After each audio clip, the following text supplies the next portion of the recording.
नमस्कार, TV51च्या या बुलेटिनमध्ये आपलं स्वागत। आपल्या परिसरातील ताज्या बातम्या व चालू घडामोडींचे अपडेट्स आपल्या फोनवर मिळवण्यासाठी TV51च्या YouTube चॅनलला सबस्क्राइब करा। बातम्यांचे नोटिफिकेशन्स मिळवण्यासाठी बेल आयकॉनवर क्लिक करायला विसरू नका।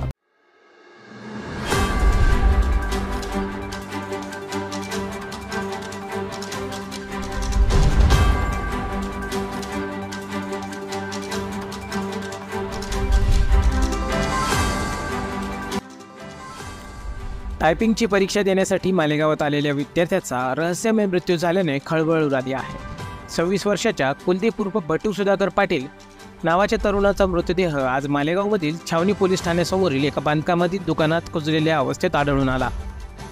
कुलदीप 19 जून रोजी मालेगावमधील मोची कॉर्नरजवळ असलेल्या शासकीय तंत्रनिकेतन महाविद्यालयात टायपिंगची परीक्षा देण्यासाठी आला होता।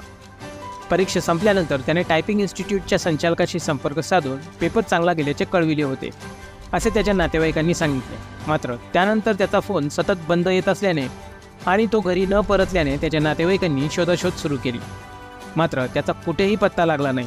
त्यानंतर कॅम्प पोलीस ठाण्यात त्याची बेपत्ता झाल्याची तक्रार नोंदवण्यात आली होती। आज सकाळी स्थानिकांना छावणी पोलीस ठाण्यासमोरील एका बांधकामातील दुकानातून दुर्गंध येत असल्याचे लक्षात आले।